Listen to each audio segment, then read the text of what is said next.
नमस्कार विद्यार्थियों and future teachers. I welcome you all on this new class, a new topic of environmental studies. Today we going to discuss कि environmental studies के teaching methods के बारे में बात करने वाले हैं. What we are talking about is teaching methods.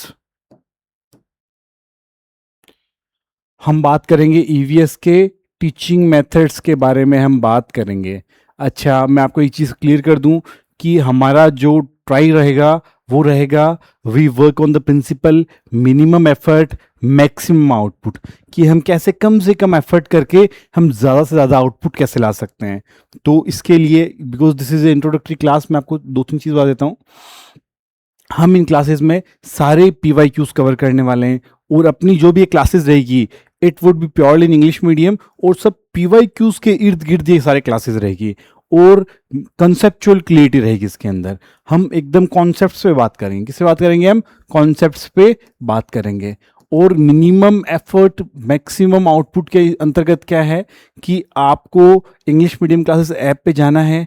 वहाँ से आपको ये नोट्स है, ये मात्र 20 पेजेस के. I have made them very colourful print outs और आप वहाँ से जाके इसको परचेज कर लीजिए और उसको साथ में आप रखिए. उस जो आपके रंगीन आपको जो प्रिंट आउट्स मिले उसको साथ में रखिए और हम उसके साथ साथ इसको पढ़ते रहेंगे. सब चीज़ें इसमें इंक्लूड करी मैंने, everything in a very colourful manner. उससे फ़ायदा क्या होगा? एक तो आपको क्लास में लिखना नहीं पड़ेगा. मैं क्लास में बार बार बोलूँगा, आप उसको नोट डाउन करोगे, लिखोगे, और क्या होगा फिर जो शब्द है उनकी मेमोरी हमारी पिक्चरस नहीं बन पाएगी. सो इन EVS आई हैव ट्राइड कि मैं आपको रंगीन नोट्स प्रोवाइड करूं विच इज़ वेरी कलरफुल, जिनसे क्या हो आपके दिमाग में एकदम जो कॉन्सेप्ट है वो कैसा बने, कलरफुल कॉन्सेप्ट बने और आपको लिखना कुछ भी नहीं पड़े. मैं सब आपको यहाँ पे एक्सप्लेन करूंगा. अगर आपको यहाँ साइज थोड़ा छोटा लग रहा है पर आपकी, क्योंकि आप ये पढ़ने से पहले साथ में आप वो रखिए, अपने साथ में इसके प्रिंट आउट्स रखिए. उससे क्या फ़ायदा होगा कि आपको अगर यहाँ पे जो एग्जैक्ट सेम मैं आपको एग्जैक्ट किताब के पेजेस से ही पढ़ा रहा हूँ मैं आपको, ताकि आप, और ये क्लासेस मात्र 6 से 7 घंटे की रहेगी. मात्र 6 to 7 आवर्स में हम सारे EVS के टीचिंग मेथड्स को डील कर लेंगे. और पूरी EVS को बुकलेट को मैंने आपको 100 पेजेस में डिज़ाइन किया गया है. 100 पेजेस में, how many pages are there? 100 pages. 100 pages में क्या है आपके 30 क्वेश्चन. 30 क्वेश्चन में से आपके 26 प्लस क्वेश्चन की I am taking you guarantee. मैं आपके 26 प्लस क्वेश्चन है वो अपने इन्हीं 100 पेजेस में आएंगे. आप बोलोगे सर क्यों आएंगे ऐसा? क्योंकि हमने सारे PYQs इंक्लूड कर लिए, हमने सारी 10th की क्लासेस सब कुछ हमने इंक्लूड कर लिया. और आप बोलोगे सर 26 सवाल के, भाई 4 सवाल क्या होगा? मैं आपको गारंटी दे रहा हूं, आप किसी भी कोचिंग के, B it any coaching available in Rajasthan, किसी के भी देख लीजिए, आपको 22 से 23 हज़ार सवाल से आपको उसके नोट्स में से नहीं मिलेंगे. बिकॉज हम सब चीज़ों को कंसिडरेशन में लेके एज ए होल हम काम कर रहे हैं. On the theory of gestalt we are working on this. That's why I am asking you 26 plus question guaranteed you will come from this book of 100 pages. तो अच्छा 4 सवाल भाई क्या होगा? अरे भाई 4 सवाल की गारंटी कोई नहीं. 30 के 30 आप कोई भी गाइड ले आओ जिसमें 30 के 30 सवाल 2025 में से आए हुए हो, मुझे बता दो, यूट्यूब पे कमेंट कर दो, मैं आपको जो बोलोगे वो नाम दूंगा. पॉसिबल ही नहीं सारे सवाल आना. 26 क्वेश्चन इसमें से कर लोगे, 4 क्वेश्चन में गेस करोगे तो भी आपके लगभग 27 से 28 सवाल से हो जाएंगे. If you are making correct 28 question तो आपका एवरेज स्कोर है वो 140 होता है out of 150, which is very commendable. और ये EVS टीचिंग मेथड्स है, ये तो प्लीज आप मेरे से पढ़ना. अगर आप वो बाई नहीं कर रहे हो ये वाले, तो भी आप मेरे से पढ़ो, क्योंकि मुझे लगता है टीचिंग मेथड्स में मेरे से अच्छा कोई नहीं पढ़ा सकता. Because I have given the exam of 3rd grade, I have given the exam of 2nd grade, I have given the exam of 1st grade and all of I have cleared. मेरे teaching method में कभी सवाल गलत नहीं हुए. क्या कारण था कि सवाल गलत नहीं हुए? सवाल गलत नहीं होने का कारण एक ही था कि हमने सिर्फ कॉन्सेप्ट्स बेसिस पे काम किया. कॉन्सेप्ट्स पे काम किया. कॉन्सेप्ट्स पे काम करोगे तो आपके टीचिंग मेथड से सवाल गलत होने की संभावनाएं बहुत ज़्यादा कम हो जाएगी. हालांकि 2017 में और 2022 में जो सवाल आए हैं कुछ कुछ फैक्चुअल सवाल थे, बट कॉन्सेप्चुअल सवाल है वो आप कोई भी गलत नहीं करोगे. चलो let's start the topic of EVS environmental studies. कि हम टीचिंग मेथड्स से बारे में जानने से पहले हम पढ़ेंगे EVS होता क्या है. EVS होता क्या है, एनवायरमेंटल स्टडीज क्या होती है. उससे पहले हमें देखना पड़ेगा कि साहब एनवायरमेंट स्टडीज है उस शब्द का निर्माण कैसे हुआ और how this word has been formed. तो उसके लिए देखो हम बात करते हैं, क्या बात करते हैं, how EVS is formed. How EVS is formed.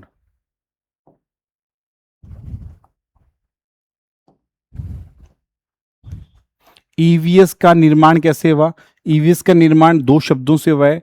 पहला शब्द है एनवायरमेंट, एनवायरमेंट आता है, दूसरा शब्द आता है स्टडी। और हम इनको एकदम डाइसेक्ट करेंगे, एक एक वर्ड की गहराई तक जाएंगे अपन। आप प्लीज मेरे साथ लास्ट तक जुड़ के देखिए, आपको एक एक चीज समझाऊंगा मैं इसके अंदर, एक एक चीज। देखो, दो वर्ड से मिलकर बना हुआ है। क्या बना हुआ है? एनवायरमेंट और क्या बना हुआ है? स्टडी। दो शब्द कौन कौन से? एनवायरमेंट और स्टडी। तो इसका ईवीएस का मतलब क्या होगा? एनवायरमेंटल स्टडीज का मतलब क्या होगा? It is study of our surrounding in a comprehensive manner to understand life and to improve it. चलो ठीक है, आप अगर ये पढ़ोगे हाल फिलहाल में तो आपको समझ में नहीं आएगा। अब हम बात करते हैं, अब हम वापस शुरू से बात करते हैं। क्या बात करते हैं साहब? चलो, दो शब्द कौन कौन से? एनवायरमेंट और स्टडी। चलो ठीक है सर, तो हम ऐसे करते हैं, हम पहले एनवायरमेंट को पढ़ते हैं कि एनवायरमेंट क्या होता है, उसके बाद में हम बात करेंगे स्टडी की, बात करेंगे कि स्टडी क्या होगी। चलो हम एनवायरमेंट को बात करते हैं। एनवायरमेंट की अगर हम बात करें तो देखो,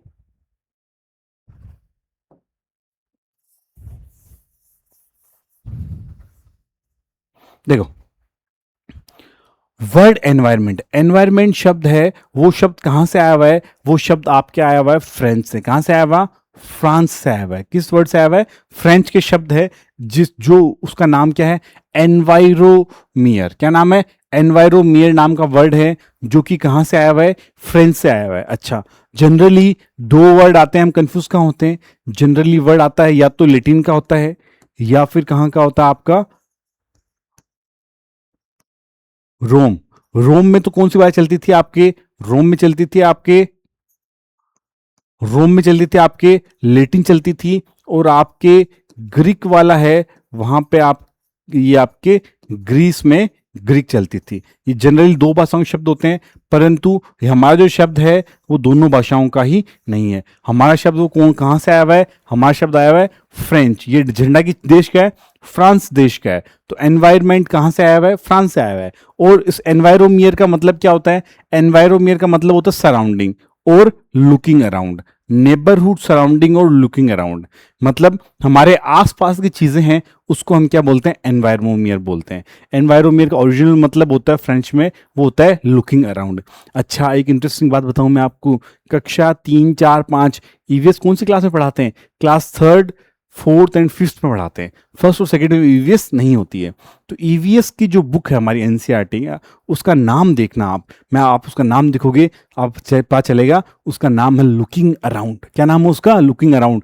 क्यों है उसका नाम looking around? Because it the original word of एनवायरोमियर मीन्स द लुकिंग अराउंड, इसीलिए ईवीएस का किताब का नाम भी क्या रख दिया है? Looking around. अच्छा, रीड 2017 में देखो एक सवाल आया हुआ है। सवाल क्या है कि environment means everything that around S in neighbourhood और सराउंडिंग।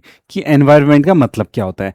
एनवायरमेंट का मतलब वो हर एक चीज होती है जो हमारे आसपास में होती है, विच इज इन नेबरहुड, जिसने हमें घेर रखा है, वो सब चीजें क्या है? एनवायरमेंट है। वो सब चीजें क्या है? एनवायरमेंट। हमने इंग्लिश में एक बात समझ ली, हमने इंग्लिश में क्या समझा कि साहब एनवायरमेंट क्या है? एनवायरोमियर से बना हुआ है। एनवायरोमियर कहाँ से आया है? फ्रेंच से आया है। इसका मतलब क्या होता है? लुकिंग अराउंड होता है। लुकिंग अराउंड का मतलब क्या हो गया? हमारे आसपास की सारी चीजें हैं वो क्या है? एनवायरमेंट। ध्यान क्या रखना, हम what is EVS, environmental studies का हम मतलब जानने की कोशिश कर रहे हैं। एनवायरमेंटल स्टडीज में हमने एनवायरमेंट का मतलब जानने की कोशिश कर रहे हैं, तो ये हमारा क्या हो गया? एनवायरमेंट का मतलब हो गया। अच्छा सर, ये बात हमने एनवायरमेंट की कर ली। अच्छा, हिंदी में हम एनवायरमेंट को क्या बोलते हैं? हिंदी में हम एनवायरमेंट को बोलते हैं पर्यावरण। हिंदी में एनवायरमेंट क्या बोलते हैं? पर्यावरण। पर्यावरण को क्या बोलते हैं? पर्यावरण का संदेश होता है परि प्लस आवरण। परि का मतलब ऑल अराउंड एंड आवरण का मतलब covered. Everything which is covering S is environment. Everything which is covering S is environment, और उसी चीज को हम क्या बोलते हैं? पर्यावरण बोलते हैं। अच्छा, तो हमको क्या, हमें क्या, अभी जैसे आप और मैं हूं, हमें किस किस चीज कवर कर रखा है? हमें सब दो चीजों ने कवर कर रखा है। हमें, अगर हम बात करें तो हमें हवा ने कवर करा हुआ है। किसने करा किया हुआ है? हवा ने कवर किया हुआ है। अच्छा सर, और किसने किया हुआ है? हमें, हमारे आसपास में क्या है? हवा है। हमारे आसपास में क्या है? लैंड है। हमारे आसपास में क्या है? लैंड है। और क्या है साहब? हमारे आसपास सोसाइटी भी तो है। क्या हमारे आसपास में सोसाइटी है? अच्छा, और हमारे आसपास में क्या है? और हमारे आसपास में, अगर आप क्लास में बैठे हो तो आपके क्लासरूम में क्लास की सराउंडिंग है, अगर आप घर पे बैठे हो तो आपके आसपास में क्या फैमिली है। तो मतलब हमें दो चीजों ने कवर कर रखा होता है, या तो चीजें नेचुरल होगी या वो चीजें होंगी सोशल। तो एनवायरमेंट में एनवायरमेंट दोनों चीजें हैं, नेचुरल चीजें भी है और सोशल चीजें भी है। तो हमने क्या बात करी साहब, दैट पर्यावरण विच सराउंड्स अस एवरी साइड, पर्यावरण ने हमें चारों तरफ से सराउंड कर रखा है, और ये दोनों होती है, नेचुरल चीजों ने भी हमें सराउंड कर रखा है और सोशल चीजों ने भी हमें सराउंड कर रखा है। सोशल का मतलब जो मैनमेड है उसने भी हमें सराउंड कर रखा है। तो ये बात आ गई साहब, एनवायरमेंट में दोनों चीजें आती है, नेचुरल भी आती है। अगर आप घर पे बैठे हो तो परिवार है, क्लासरूम में बैठे हो तो कक्षा के हैं, अगर आप जंगल में बैठे हो तो आपको हवा ने सराउंड कर रखा है, पेड़ों के नीचे बैठे तो पेड़ों ने आपको सराउंड कर रखा है। तो हर चीज वो क्या किसका पार्ट है, एनवायरमेंट का पार्ट है। बिल्कुल साहब, हमने दो चीज पढ़ ली। क्या क्या पढ़ लिया हमने, कि पर्यावरण का अर्थ क्या होता है, जिसने हमें सराउंड कर रखा हो वो पर्यावरण होता है। चलो ठीक है, अब हम कुछ डेफिनेशंस पढ़ लें। बिल्कुल सर, हम डेफिनेशंस पढ़ते हैं कुछ, मैं आपको हर एक चीज बताऊंगा। देखो डेफिनेशन पढ़ते हैं हम, किसकी डेफिनेशन पढ़ते हैं, पहले हम पढ़ते हैं गिम्बर्ट, ये गिलबर्ट नहीं भाई, जिम्बर्ट है, क्या नाम है इसका, नाम जिम्बर्ट, करेक्ट कर लेना इसको, जिम्बर्ट। पहले हम किसकी डेफिनेशन पढ़ रहे हैं, जिम्बर्ट की। अच्छा, जिम्बर्ट की डेफिनेशन में देखो, जिम्बर्ट से याद रखो, एक लड़का है, एक लड़का है, उसके आसपास में क्या है, सन है, इसके आसपास में, इसके आसपास में क्या है, पेड़ है, इसके आसपास में क्या है, बिल्डिंग है, इसके आसपास में क्या है, पक्षी है, इसके आसपास में क्या है, पानी है, इसके आसपास में जमीन है। तो क्या कहता है, गिम्बर्ट कहता है कि हर एक चीज जिसने हमें सराउंड कर रखा होता है, एनवायरमेंट इज एवरीथिंग, हर चीज जिसने हमें सराउंड कर रखा होता है फ्रॉम ऑल साइड्स डायरेक्टली, और जो हमें इन्फ्लुएंस करती है वो क्या है, एनवायरमेंट है। कि हर चीज, एवरीथिंग, जिम्बर्ट क्या कहता है, एवरीथिंग। इसमें देखो, फोटो में देखो, फोटो में लड़का है, सूरज, पेड़ पौधे, पानी, सब कुछ है, मतलब एवरीथिंग जिसने हमें सराउंड कर रखा है और जो हमें इन्फ्लुएंस करती है वो क्या है, आपका एनवायरनमेंट है। अच्छा, ऐसा कौन कह रहा है, ऐसा आपका गिम्बर्ट कह रहा है। ठीक है सर। अच्छा, हम एक पार्क की डेफिनेशन पढ़ लेते हैं। एक साइंटिस्ट है जिनका नाम क्या है, सीसी पार्क है। सीसी पार्क क्या बोलते हैं, the complete set of condition, the complete set of condition surrounding a human being at a particular place and particular time is environment. कि एक इंसान को पर्टिकुलर प्लेस पे, ऐसा नहीं कि अभी आप कहाँ बैठे हो, अभी आप राजस्थान के किसी डिस्ट्रिक्ट में बैठे हो तो पर्टिकुलर प्लेस हो गया, पर्टिकुलर टाइम हो गया, आज दोपहर का समय हो सकता है, आज रात का समय हो सकता है, सुबह अर्ली मॉर्निंग का समय हो सकता है। पर्टिकुलर प्लेस और पर्टिकुलर टाइम पर जिस चीज ने सराउंड कर रखा है उस समय हमारा एनवायरमेंट वो है। ऐसा कौन कहता है, पार्क कहता है। अच्छा, अगर मैं आपको डेफिनेशन याद करवा दूं हाथों हाथ क्लास में, बिल्कुल सर याद करवाओ, चलो हाथों हाथ याद करवाता हूं। पार्क, क्या नाम है, पार्क। अच्छा, पार्क में हम कब जाते हैं, पार्क में हम पर्टिकुलर टाइम और पर्टिकुलर प्लेस होता है पार्क के लिए। पार्क ऐसा तो नहीं हर जगह होता है, आप अगर नेहरू गार्डन जा रहे हो जयपुर के तो वो भी वैसा कहाँ पे है आपका, जयपुर के अंदर पर्टिकुलर प्लेस पे, अच्छा पर्टिकुलर टाइम पे जाओगे। Park particular time particular place, और जिम्बट एवरीथिंग। आपको बस कीवर्ड याद रखने, कीवर्ड से आप डेफिनेशन को पहचान लोगे। तो एनवायरनमेंट की दो परिभाषाएं हमने पढ़ ली, कौन कौन सी पढ़ ली, हमने अपने जिम्बट की परिभाषा पढ़ ली और हमने किसकी परिभाषा पढ़ ली, सीसी पार्क की परिभाषा हमने पढ़ ली।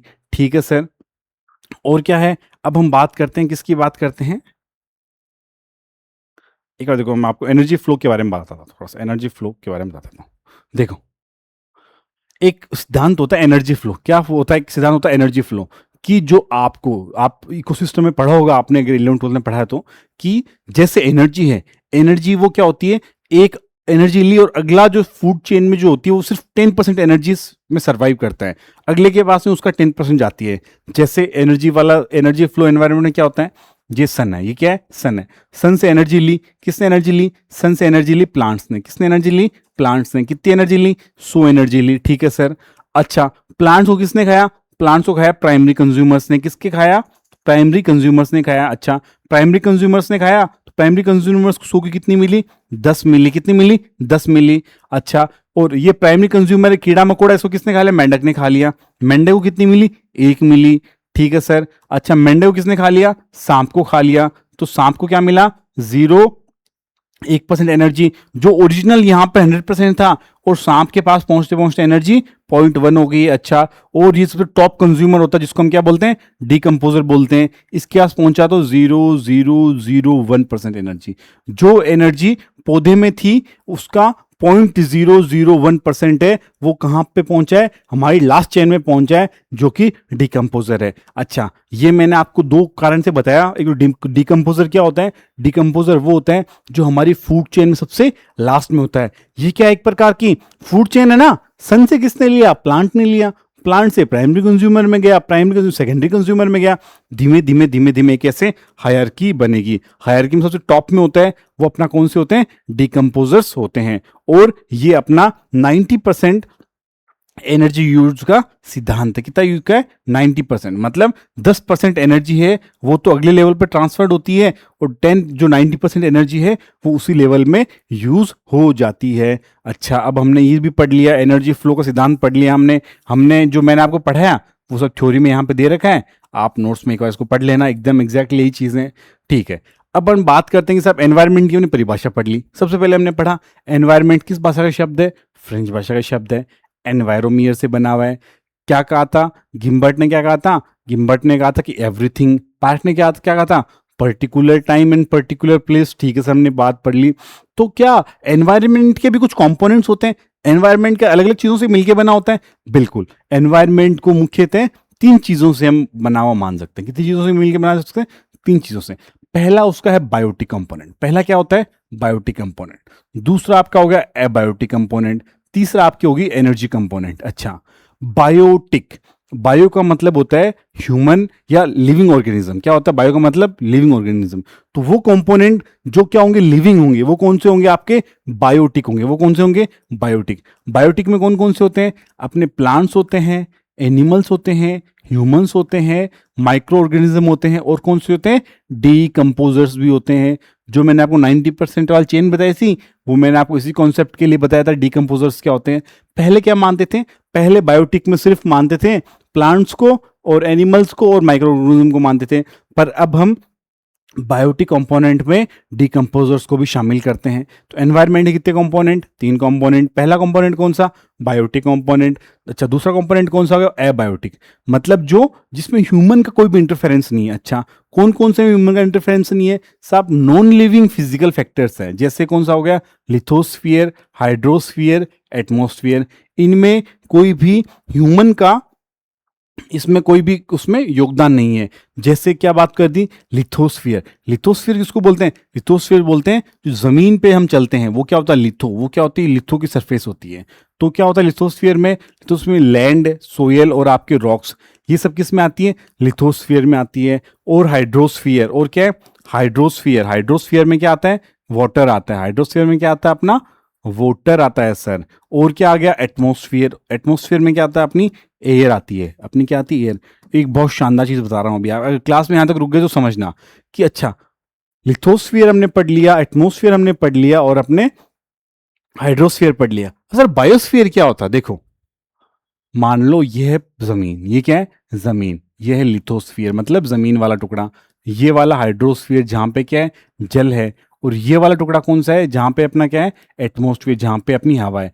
तो ये जो intersection of all these three, intersection है जहां पे तीनों चीजें मौजूद होती है। क्या होता है, जहां पे जल भी हो, जहां पे लिथोस्फीयर भी हो, हाइड्रोस्फीयर भी हो, एटमॉस्फेयर भी हो, उस कॉमन पार्ट को हम बोलते हैं बायोस्फीयर। उसको हम क्या बोलते हैं, बायोस्फीयर।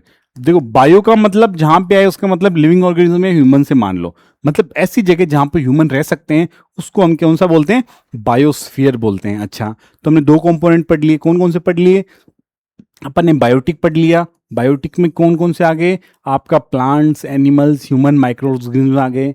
हमने एबायोटिक पढ़ ली। एबायोटिक में क्या क्या आ गए, अपने आ गए लिथोस्फीयर, हाइड्रोस्फीयर, एटमॉस्फेयर। और तीसरा अपना आ गया एनर्जी कंपोनेंट। तीसरा अपना कौन सा आ गया, एनर्जी कंपोनेंट। एनर्जी कंपोनेंट में क्या हो गया, energy flows in environment. Energy है वो किससे एनवायरनमेंट में फ्लो करती है, फूड वेब, फूड चेन्स और फूड वेब से एनर्जी एक दूसरे से ट्रांसमिट होती है। अच्छा, हम आप और मैं जिंदा कैसे रहते हैं, आप और मैं जिंदा रहते हैं क्योंकि हम खाना खाते हैं। इधर वी ईट वेजिटेरियन और वी ईट नॉन वेजिटेरियन। हम वेजिटेरियन हैं तो हमने एनर्जी कहाँ से ली, हमने एनर्जी ली रोटी से, ब्रेड से। ब्रेड कहाँ किससे बनी हुई होती है, ब्रेड साहब प्लांट से बनी हुई होती है। ठीक है, तो हमने उससे एनर्जी ले ली। अगर हमने नॉनवेज खाया तो हमने किसे ले ली, जानवरों से एनर्जी। तो हम फूड चेन का पार्ट है, we are also part of a food chain. And energy flows, primary source of energy on the earth is sun. सूर्य एक ऐसी चीज है जिससे हमें सारी की सारी ऊर्जा हमारी प्राप्त होती है।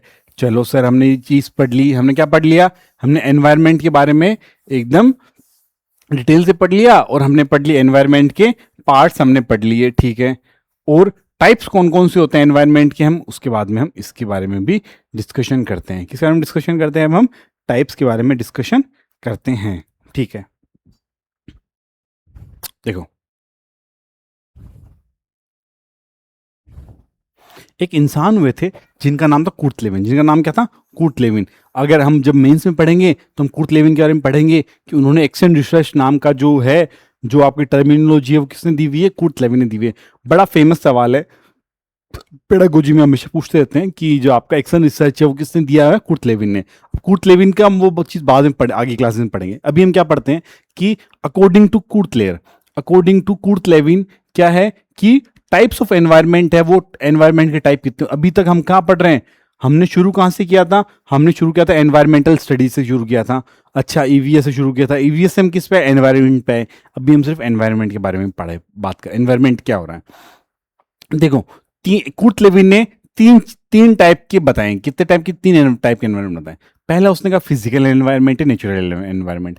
फिजिकल और नेचुरल एनवायरनमेंट कौन कौन सा हो गया, देखो फिजिकल नेचुरल में क्या है, पहाड़ कैसा है, नेचुरल। नदियां कैसी है, नेचुरल। पेड़ पौधे कैसे हैं, नेचुरल। तो ये सब चीजें, पहाड़, नदियां, ये सब मिलके क्या बनाती हैं, ये सब बना के हमारे बनाते हैं फिजिकल या नेचुरल एनवायरनमेंट बनाते हैं। और दूसरा अकॉर्डिंग टू कूर्ट लेविन क्या है, दूसरा सोशल और कल्चरल है। दूसरा क्या है, सोशल और कल्चरल है। अभी मैं आपको सवाल बताऊंगा, रीट 2025 में आपके पिछले रीट में एक सवाल आया हुआ है, जहां से सवाल आया हुआ है, और वो सवाल कितना कॉन्सेप्चुअल था, अब आपको उस चीज के बारे में पता चलेगा।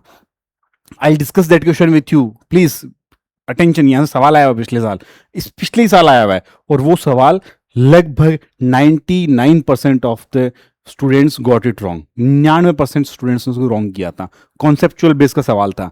देखो हम पढ़ते हैं, सोशल एनवायरनमेंट, सोशल या कल्चरल एनवायरनमेंट। सोशल और कल्चरल एनवायरनमेंट में क्या हो रहा है कि जो सोसाइटी में रह रहा है, जैसे मान लो ये क्या होगी, अपनी फैमिली होगी। क्या होगी, फैमिली। किसका पार्ट हो गया, ये अपने सोशल पार्ट हो गया। अच्छा, ये क्या आगे, बिल्डिंग होगी, ये बिल्डिंग ही होगी। ये भी क्या हो गया, सोशल का पार्ट हो गया। ये बिल्डिंग में एक स्कूल की बिल्डिंग होगी, सोशल पार्ट हो गया। और ये पूरा क्या है, एक मान लो सिटी है, पूरा क्या है, सिटी है। तो ये भी सोशल या आपका कल्चरल। अच्छा, अब ये लैंग्वेज भी तो आ गई ना, लैंग्वेज आ गई, तो लैंग्वेज भी क्या हो गया, सोशल या कल्चरल आपका टाइप ऑफ एनवायरनमेंट हो गया। और तीसरा आता है साइकोलॉजिकल एनवायरनमेंट। तीसरा क्या आता है, साइकोलॉजिकल एनवायरनमेंट। कौन सा होता है, साइकोलॉजिकल एनवायरनमेंट। अच्छा, अब आप बोलोगे सर साइकोलॉजिकल एनवायरनमेंट है वो किसको बोलते हैं,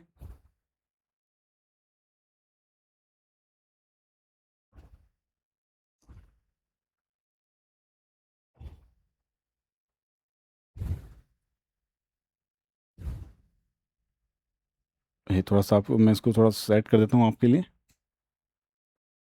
हाँ, हम बात कर रहे हैं, हम किसकी बात कर रहे हैं, साइकोलॉजिकल एनवायरनमेंट। किसकी बात कर रहे हैं, साइकोलॉजिकल एनवायरनमेंट की। तो साइकोलॉजिकल एनवायरनमेंट में क्या होगा कि जो एक आदमी जो हमेशा चीजों को सोचता रहता है, और मान लो एक टीचर है जो आपको मार रहा है, क्या कर रहा है, आपको मारता है, बढ़िया से आते ही मारता है, बढ़िया होमवर्क करते ही मारता है।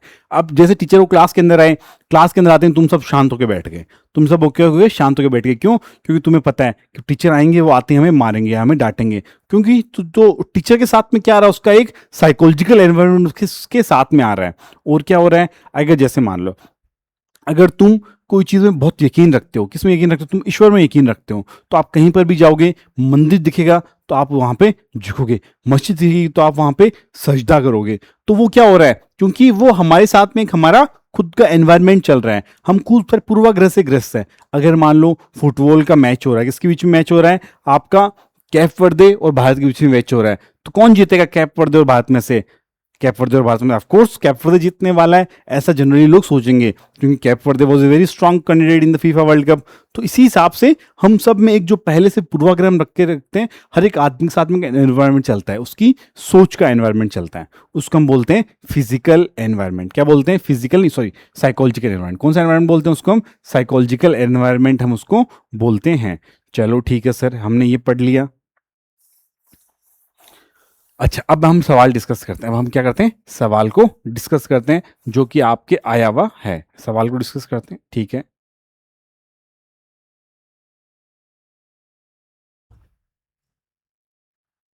ठीक है, देखो, मैं सवाल अपने साथ में लेके आया हूं।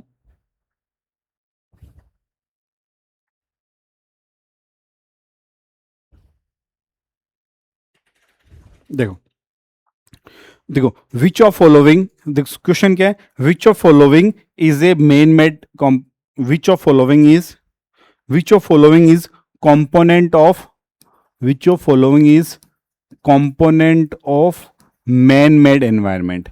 man made environment का component क्या है? ये रीट 2025 का सवाल है, 2025 रीट L1 का क्वेश्चन है, और ये 99% लोगों ने गलत किया। कितने परसेंट लोगों ने किया? 99% लोगों ने गलत किया। सवाल क्या है कि which of the following is component of man made environment? जो मैन मेड इन्वायरमेंट है उसका कॉम्पोनेंट क्या है? आप बात करोगे साहब, आपने तो हमें तीन एनवायरनमेंट बताया कुर्ट लेविन के हिसाब से, कौन से बताया आपने मेरे को? फिजिकल बताया, सोशल बताया और साइकोलॉजिकल बताया। मैंने कहा बिल्कुल, मैंने आपको तीन ही बताए। अब आपने मैन मेड तो बताया नहीं, मैंने नहीं बताया मैन मेड। अरे मैंने आपको बताया, किससे बताया? कुर्ट लेविन के हिसाब से बताया था। कुर्ट लेविन ने ये डेफिनेशन दी थी, पर आपको कॉन्सेप्ट तो क्लियर हो जाना चाहिए। अच्छा, कि एनवायरनमेंट का, मेन मेड एनवायरनमेंट का पार्ट क्या आएगा। अब आपको थोड़ा सा इसमें कॉन्सेप्ट यूज करना था। पिछले साल तक इसको मैं भी नहीं पढ़ाता था, पर अब से मैं इसको पढ़ाने लगा हूं। और जो कोचिंग आप देख लेना, अगर कोई भी कोचिंग इस क्वेश्चन को यहाँ पे इंक्लूड कर रही है, वो कोचिंग अच्छी है। मतलब हम प्रीवियस ईयर से, तो हमारा एक लाइमलाइट है कि सवाल कैसे आएंगे, प्रीवियस में पूछे गए वैसे ही सवाल, 19 सवालों के हिसाब से हम अपने जो कंटेंट है उसको डिजाइन करते हैं। देखो ऑप्शन क्या थे। पहला ऑप्शन उसके अंदर था आपका लिथोस्फियर। क्या लिथोस्फियर मैन मेड है क्या? तो अच्छा, दूसरा ऑप्शन क्या था? इंडस्ट्री। दूसरा ऑप्शन क्या था? इंडस्ट्री। तीसरा ऑप्शन क्या था अपना? कम्युनिटी। तीसरा ऑप्शन क्या था? कम्युनिटी। और चौथा ऑप्शन क्या था अपना? हाइड्रोस्फीयर। चौथा ऑप्शन क्या था? हाइड्रोस्फीयर। अच्छा, इनमें मेन मेड कौन सा है? इसमें से मेन मेड कौन सा है? लिथोस्फियर है क्या? वो मेन मेड है क्या? नहीं। लिथोस्फियर वो कैसा है? वो साफ सोशल नहीं होके कैसा, नेचुरल है, भगवान ने बनाया उसको, नेचर ने बनाया। हाइड्रोस्फियर मतलब जहां पे पानी होता है, मैन मेड है? नहीं है, मैन मेड बिल्कुल नहीं है। अब हमारे कंफ्यूजन आए, इंडस्ट्री और कम्युनिटी दोनों में से मेन मेड कौन सा है?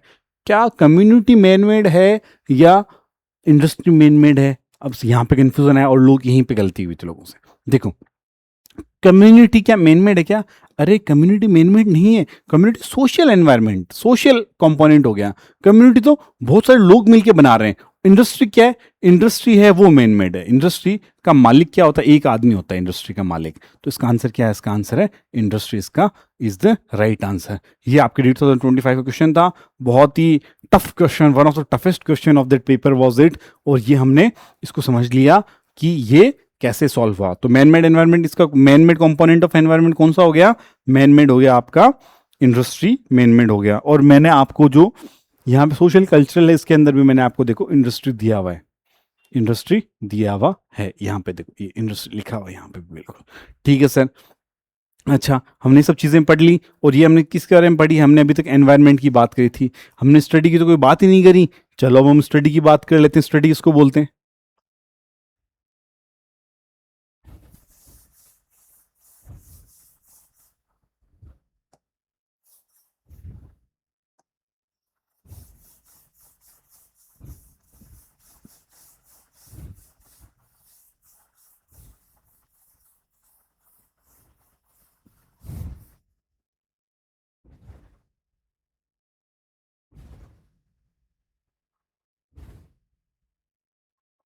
देखो हम वापस शुरू करते हैं। हम यहाँ पे हमने एनवायरनमेंट की बात की थी, अब हम बात किसकी कर रहे हैं? स्टडी की। स्टडी हम किसको बोलेंगे?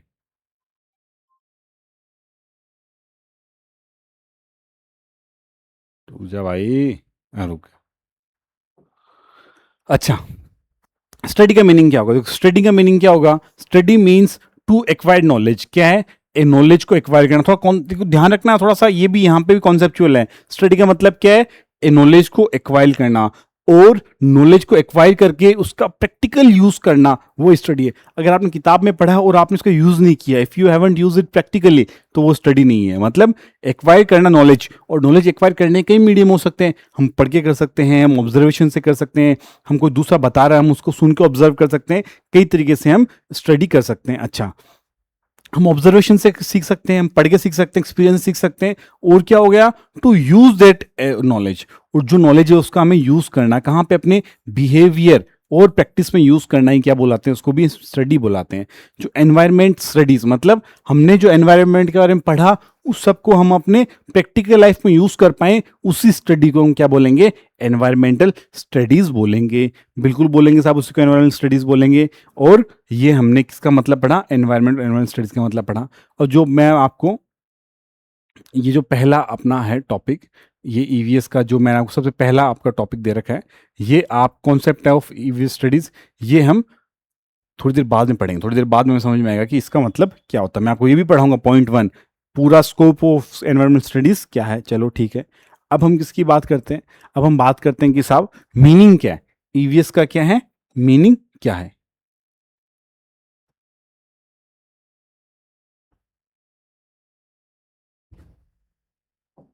देखो, meaning of EVS, environmental studies का मीनिंग क्या है?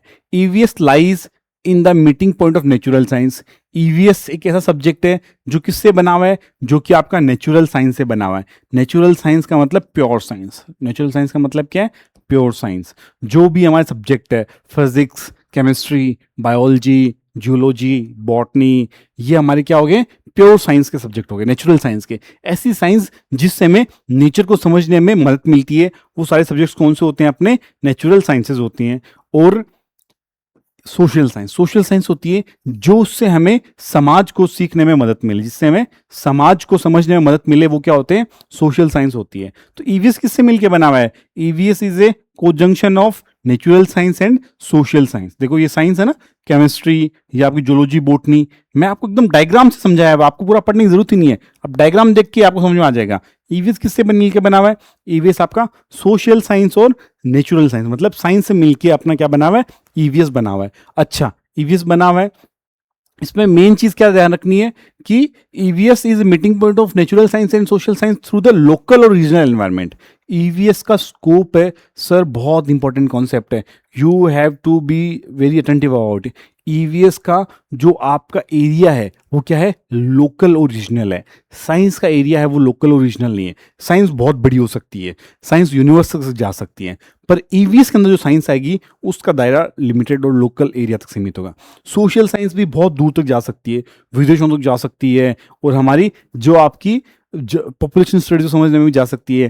पर जो ईवीएस सोशल साइंस आएगी उसका दायरा कैसा होगा? उसका दायरा होगा अपना रीजनल और लोकल। रीजनल और लोकल एनवायरनमेंट होगा, वही ईवीएस के अंदर आएगा। अच्छा, definition of study of interaction among social और मैन मेड और फिजिकल कंपोनेंट। मतलब क्या है? इंटरेक्शन है किसका है? आपका सोशल और मैन मेड, मतलब जो आदमी ने बनाए हुए उन कंपोनेंट का, और आपके फिजिकल कंपोनेंट मतलब नेचुरल कंपोनेंट, उन सब का क्या है? आपका ये इंटरेक्शन है। जो हमारे ह्यूमंस और सोसाइटी में जो इंटरेक्शंस होते हैं उसको क्या बोलते हैं? आपका ये आपके ईवीएस के सब्जेक्ट्स बोलते हैं। And in the local environment, कौन सा एनवायरनमेंट में होगा? लोकल एनवायरनमेंट में होगा। हम बात करेंगे साहब ईवीएस की 6 थीम्स है। कितनी थीम्स है? 6 थीम है। मैं उसको बताऊंगा कि 6 थीम कौन कौन सी है। तो अब हम बात करते हैं कि एक प्रोफेसर आर एस दवे हुए थे, he was a professor in NCERT. उन्होंने क्या डेफिनेशन दी? उन्होंने कहा EVS is the study of interaction between human being and then environment. कि ह्यूमन और उसके एनवायरनमेंट की जो स्टडी है, उनके आपस में बीच के संबंध की स्टडी है, उसको हम क्या बोलते हैं? उसको हम बोलते हैं ईवीएस। क्या बोलते हैं? ईवीएस मतलब the environmental studies. The environmental studies है वो हम उसको बोलते हैं। अब अच्छा, आपने बात कर ली, अब हम क्या बात करते हैं?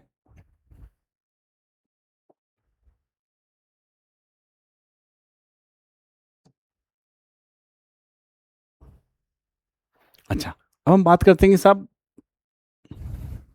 जो ईवीएस है, सब्जेक्ट ईवीएस है वो ईवीएस का डेवलपमेंट कैसे हुआ, क्या ईवीएस शुरू से ऐसे ही पढ़ाई जा रही थी या ईवीएस उसके बाद में डेवलप्ड हुई है। तो हम ओरिजिन और हम बात करेंगे, ओरिजिन के बारे में बात करेंगे और डेवलपमेंट ऑफ ईवीएस। ईवीएस है पहले बेसिक एजुकेशन एरा में क्या हुआ करता था, under basic education the aim was to make child aware of surrounding. मतलब पहले आज़ादी के समय और 1960s में क्या होता था, ईवीएस का एकमात्र एक ही उद्देश्य होता था कि बच्चे के आसपास की जो सराउंडिंग है उसको उसके बारे में समझाने के लिए हम जो पढ़ाई करवाएंगे उसको हम क्या बोलेंगे, ईवीएस बोलेंगे। और ये गांधी जी की फिलॉसफी पे आधारित था। और जो गांधी जी ने, हालांकि जो सबसे पहले डॉक्यूमेंट है वर्धा कॉन्फ्रेंस में पढ़ा था, तो गांधी जी की फिलोसॉफी पे एनवायरनमेंट था कि बच्चे को सबसे पहले आपको उसके आसपास के सराउंडिंग्स के बारे में बताना है। और उस सराउंडिंग्स के बारे में बताएंगे, उसके लिए जो सब्जेक्ट होगा उसको हम क्या बोलेंगे, ईवीएस बोलेंगे। तब को किताबें नहीं चला करती थी, क्या बताना है कितना बताना ये भी कोई बात नहीं थी। चलो ठीक है सर, ये वाली बात तो नहीं थी। फिर अपना क्या आया 1964 और में क्या आया आपका, कोठारी कमीशन आया, नेशनल एजुकेशन कमीशन आया आपका। कोठारी कमीशन कब आया, 1964 से 1966 में हुआ। और कोठारी कमीशन ने क्या कहा, Kothari commission recommended teaching EVS in integrated form. और उन्होंने कहा कि साहब ईवीएस को पढ़ाना है तो आपको इंटीग्रेटेड फॉर्म में पढ़ाना है। किस में पढ़ाना है, बात करेंगे इंटीग्रेटेड फॉर्म क्या होता है। इंटीग्रेटेड का मतलब होता है आपको अलग अलग सब्जेक्ट नहीं पढ़ाने कि हम सोशल स्टडीज़ अलग पढ़ा रहे हैं, हम आपका साइंस हम अलग पढ़ा रहे हैं, ये सब हम नहीं पढ़ाकर हमें क्या पढ़ाना है, हमें एक साथ पढ़ाना है। हमें we have to teach the EVS in a interactive in the integrated form. अच्छा, फिर 1975 है। 1975 में क्या आया कि आपके सबसे पहली आपकी क्या आई, जो करिकुलम आया, फ्रेमवर्क आया एजुकेशन का, वो सबसे पहले 1975 में आया। मतलब हमने एक फ्रेमवर्क बनाया। किस चीज़ का फ्रेमवर्क बनाया, हमने फ्रेमवर्क बनाया कि पढ़ाई कैसे करवानी है। तो उसमें क्या हुआ था, उस फ्रेमवर्क का नाम था एक curriculum framework for the 10 years school education. 10 साल की स्कूल एजुकेशन के लिए हमने वो फ्रेमवर्क का नाम दिया था, जो कब आया था, 1975 में आया था। और हमने उसमें क्या बोला, हमने कहा कि साहब हम कक्षा 3 से 5 तक हम ईवीएस को हम 2 भागों में पढ़ाएंगे। हम एक को उसको पढ़ाएंगे ईवीएस 1, हम उसको 2 भागों में पढ़ाएंगे। एक तो हम पढ़ाएंगे ईवीएस 1 और एक हम पढ़ाएंगे ईवीएस 2। ईवीएस 1 का मतलब, तब इसका मतलब सिर्फ एनवायरमेंट स्टडीज था। क्या था, एनवायरमेंटल स्टडीज नहीं था, एनवायरमेंट स्टडीज। एनवायरमेंटल स्टडीज के पहले पार्ट में पढ़ाएंगे सोशल साइंस, दूसरे में पढ़ाएंगे हम नेचुरल साइंस पढ़ाएंगे। हमने 2 भाग किए। उसके बाद में क्या हुआ कि साहब 2000 में अपना NCF-SC आया, national curriculum framework of school education. तो उसमें क्या हुआ, हमने कहा कि साहब हम NCF के 2000 के बाद में हमने कहा कि हम इसको एक इंटीग्रेटेड सब्जेक्ट में पढ़ाएंगे, हम आपको सिर्फ एक ही सब्जेक्ट में पढ़ाएंगे। कोठारी आयोग में कहा इंटीग्रेटेड सब्जेक्ट में हम सब सब्जेक्ट्स को एक पढ़ाएंगे, पर उन्होंने ये नहीं बताया किताब भी एक लेंगे क्या। उन्होंने कहा कि आपके साइंस, सोशल साइंस, आपके हिस्ट्री, ज्योग्राफी, आपके बायोलॉजी, सबको जोड़ के पढ़ा दो और एक तरीके से पढ़ाओ, एक फॉर्म में पढ़ाओ, तो इंटीग्रेटेड फॉर्म में पढ़ाओ। और एनसीएफ ने कहा कि साहब किताब भी एक ही होनी चाहिए, किताब भी क्या होनी चाहिए, सब्जेक्ट भी एक होना चाहिए। तो 2000 एनसीएफ 2000 में क्या हुआ कि एक सब्जेक्ट कर दिया गया, ईवीएस की क्या होगी, एक किताब ही होगी। अच्छा, तो ये हमने बात कर ली। और जो एनसीएफ 2005 आया, एनसीएफ 2005 है, उसमें क्या बोला कि साहब क्लास 1 और 2 है उसके अंदर ईवीएस नहीं होगी। क्लास 1 और 2 में क्या होगी, ईवीएस नहीं होगी। क्यों नहीं होगी, क्योंकि क्लास 1 और 2 में जो बच्चा ईवीएस पढ़ेगा वो किसके फॉर्म में पढ़ेगा, ईवीएस पढ़ेगा वो आपके लैंग्वेज की फॉर्म में पढ़ेगा। और वो आपके, उसकी कोई भी सेपरेट टेक्स्ट बुक नहीं होगी, वो आपके जो लैंग्वेज है और आपके मैथमेटिक्स है उसके साथ में ही ईवीएस को पढ़ाया जाएगा कि हम मैथमेटिक्स में इंटीग्रेट कर देंगे। पर क्लास 3 और 4 और 5 हम इसके लिए हम एक सब्जेक्ट लाएंगे, वो क्या लाएंगे, ईवीएस लाएंगे। और वो किस में होगा, children to get practical knowledge about their surrounding. ये बच्चे हैं क्या कर रहे हैं कि साहब सर्च कर रहे हैं, लेंस लेके क्या सर्च कर रहे हैं, अपने आसपास की नॉलेज को सर्च कर रहे हैं, इन्हें प्रैक्टिकल फॉर्म में पढ़ने के लिए आसपास में ये सर्च कर रहे हैं। चलो ठीक है, तो क्या हो गया, एनसीएफ ने एक चीज़ जो 2005 है उसने एक और चीज़ जोड़ दी। उसने क्या बोला, साहब ईवीएस में नेचुरल साइंस होगा, बिल्कुल होगा natural science, physics, chemistry, bio, zoology, botany, natural science होगा। आपका सोशल साइंस भी होगा, बिल्कुल होगा साहब सोशल साइंस, हिस्ट्री ज्योग्राफी, ये क्या हो गए सोशल साइंस हो गए। देखो समाज के कुछ लोग हैं और ये आपकी हिस्ट्री पॉलिटी की बातें कर रहे हैं। और उन्होंने एक चीज़ और जोड़ी, उन्होंने क्या जोड़ा, एनवायरमेंट एजुकेशन। क्या जोड़ा, एनवायरमेंट एजुकेशन को। साहब आप एनवायरमेंट की एजुकेशन है वो भी आप कहाँ पे पढ़ाओगे, क्लास 3, 4, 5 के बच्चों को पढ़ाओगे। Right now EVS covers 3 subjects, कौन कौन से, साइंस, सोशल साइंस और आपकी एनवायरमेंट एजुकेशन। सब एनवायरमेंट एजुकेशन और एनवायरमेंट स्टडीज़ में क्या फ़र्क है, बहुत फ़र्क है, दिन और रात का फ़र्क है।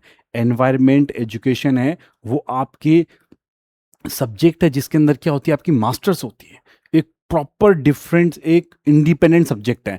जिस सब्जेक्ट में क्या पढ़ते हैं, एनवायरनमेंट के बारे में हम पढ़ते हैं साहब, इसके बारे में पॉपुलेशन स्टडीज़। क्या पढ़ते हैं, population studies to control crime, police and cyber, जो सिक्योरिटी पढ़ते हैं हम, जो पुलिस के लॉ एंड ऑर्डर को पढ़ते हैं, वो भी हम किस में पढ़ते हैं, एनवायरमेंट एजुकेशन में पढ़ते हैं। और हम समाज एनवायरमेंट को कैसे बचाएं, जो बड़ी बड़ी एडवांस टेक्निक्स हैं वो हम सब किस में पढ़ते हैं, एनवायरमेंट एजुकेशन में पढ़ते हैं। तो एनवायरमेंट एजुकेशन को भी कहाँ पे ले आए, ईवीएस में ले आए। कब ले आए, एनसीएफ 2005 के बाद में।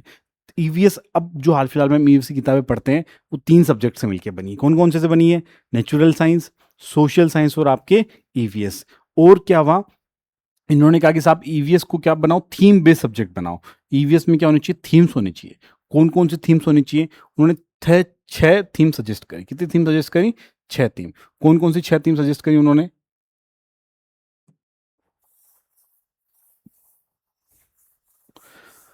देखो 6 थीम्स जो हाल फिलहाल भी अगर आप तीसरे से लेके 5वीं तक किताब उठाओगे तो आपको लगभग इन 6 थीमों के आसपास ही पाठ मिलेंगे। पहली थीम आपकी वो है आपकी फैमिली और फ्रेंड्स। फैमिली और फ्रेंड्स में क्या हो गया आपको, दूसरी थीम क्या होगी, खाना, खाने के बारे में बात करेंगे। तीसरी शेल्टर के बारे में बात करोगे आप। चौथी वाटर के बारे में बात करोगे। पांचवी आप उसके ट्रैवल के बारे में बात करोगे। और छठा थिंग्स वी मस्ट डू, जो हम काम करेंगे। अच्छा, आप बोलोगे सर ये फूड है, इसके अंदर सोशल साइंस भी है और इसमें साइंस भी है। बिल्कुल, फूड में सोशल साइंस और साइंस दोनों कैसे हैं। अगर मैं बात करूं, क्या बात करूं कि फूड में जो फसलें होती हैं, हम क्रॉप्स की बात करें, क्रॉप्स कब उगती है, जब हम ऋतु की कौन सी ऋतुओं की बात करें, कौन सी रबी की फसल है, कौन सी खरीफ की फसल है, तो किसका पार्ट हो गया, सोशल साइंस का पार्ट आ गया। अगर मैं फूड में किसकी बात करने लग जाऊं, मैं विटामिन की बात करने लग जाऊं, अगर मैं बात करने लग जाऊं आपकी कार्बोहाइड्रेट की बात करने लग जाऊं, तो वो क्या पार्ट आ गया, वो साइंस का पार्ट आ गया। तो ईवीएस में हम सोशल साइंस और साइंस को दोनों को इंटीग्रेटेड करके पढ़ते हैं। अच्छा सर, वाटर, वाटर के बारे में भी क्या है, अगर मैं वाटर के बारे में बता दूं, अगर 5वीं क्लास में कि वो H2O से मिलके बना है तो क्या होगी, आपकी साइंस होगी। और पानी को बचाना कैसे है, कंजर्वेशन के बारे में बता दूं तो वो भी क्या होगी, साइंस होगी। और मैं पानी के आपके महत्व के बारे में बताने लग जाऊं, पानी के पहले पानी कैसे ज़्यादा उसका यूज़ हुआ करता था, हम हिस्टोरिकल बातें में चल जाएं, नदियों के बारे में, अगर हम मैं रिवर्स के बारे में बताने लग जाऊँ तो मैं कैसा हो जाऊँगा, मैं अपना हो जाऊँगा आपका, ये आपका सोशल साइंस एसएसटी के सब्जेक्ट्स में आ जाएंगे।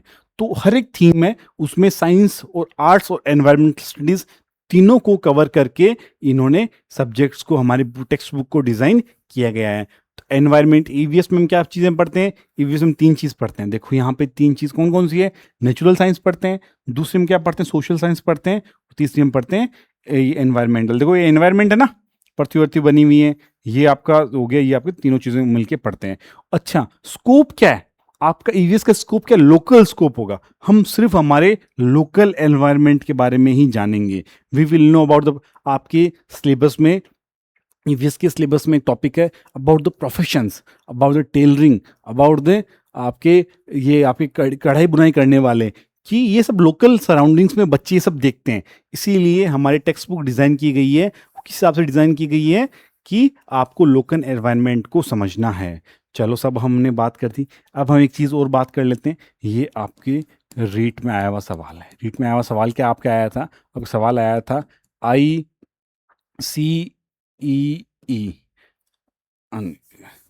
रीट में क्या सवाल था आपका, IEEP की फुल फॉर्म क्या होती है। IEEP की फुल फॉर्म क्या होती है आपका, international context of environmental education, environmental education.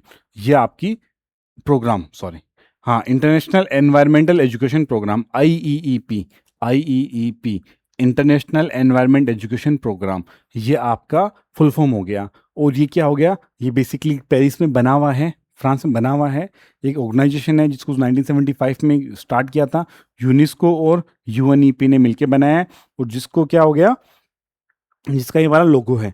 तो आपको IEEP के फुल फॉर्म ध्यान रखना, क्या, इंटरनेशनल एनवायरनमेंट एजुकेशन प्रोग्राम। ये कि आपके प्रीवियस इसमें आया सवाल है, इसलिए मैंने आपको इंक्लूड कर दिया कि IEEP की फुल फॉर्म क्या होती है। चलो, हमने पढ़ा और हमने ये चीज़ तो हमने पढ़ ली। अब हम बात करते हैं कि सर, कि टेक्स्ट बुक होगी वो कैसी होनी चाहिए, हमारी टेक्स्ट बुक है वो हमारी कैसी होनी चाहिए। चलो, हम टेक्स्ट बुक के बारे में बात करते हैं। टेक्स्ट बुक कैसी होनी चाहिए हमारी, जो NCF 2005 के हिसाब से टेक्स्ट बुक बनेगी, टेक्स्ट बुक कैसे होनी चाहिए, उसके अंदर क्या होना चाहिए, it should connect classroom knowledge with outside life. देखो, स्टडीज का मतलब ही क्या हो गया, स्टडीज का मतलब होता है EVS, एनवायरमेंटल स्टडीज, कि जिस नॉलेज को हम प्रैक्टिकली यूज कर सकते हैं। तो ऐसा टेक्स्ट बुक होनी चाहिए जो कि क्लासरूम के बाहर के नॉलेज को भी हमें कनेक्ट करें। और क्या होना चाहिए, बच्चे में क्यूरियोसिटी जगाए, ही और she should ask question, sir ऐसा क्यों रहा है, सर वैसा क्यों रहा है, क्योंकि क्वेश्चन करने से ही हमें आंसर मिलते हैं, उससे से हमें ज्ञान की प्राप्ति होती है। अच्छा, और क्या है, वो हमारे साथ में क्या हुआ, हमारी ऑब्जर्वेशन और हमारे ढूंढने की स्किल है उसको भी डेवलप करे। वो टेक्स्ट बुक कैसी होनी चाहिए, जो बच्चों को साइंटिफिक तरीके से एनवायरमेंट इश्यूज के बारे में बताएं, पोल्यूशन क्या होगा, वाटर पोल्यूशन क्या होता है, साउंड पोल्यूशन क्या होता है, प्लास्टिक से क्या क्या नुकसान होते हैं। और कैसी बुक्स होनी चाहिए, ऐसी पोएम्स और स्टोरीज होनी चाहिए जिससे क्या हो, आपके बच्चे का एनवायरमेंट एबिलिटीज़ के बारे में उसका डेवलपमेंट थोड़ा ज़्यादा हो सके। ऐसी टेक्स्ट बुक हमारे होनी चाहिए। तो हमने आज EVS एनवायरमेंटल स्टडीज़ के बारे में पढ़ा, एनवायरमेंट क्या होता है, स्टडीज़ क्या होती है, और उसके टेक्स्ट बुक्स कैसी होनी चाहिए, हमने इसके बारे में पढ़ा। हम नेक्स्ट क्लास में इस टॉपिक को पूरा कवर कर देंगे। और हमने 20 पेज के नोट्स में से भी हमने सिर्फ 2 पेज पढ़े हैं, आगे आपके 18 पेज बचे हुए हैं जो लगभग हम 7 से 8 क्लास में यहाँ पे कवर अप कर लेंगे। Thank you so much for watching this class.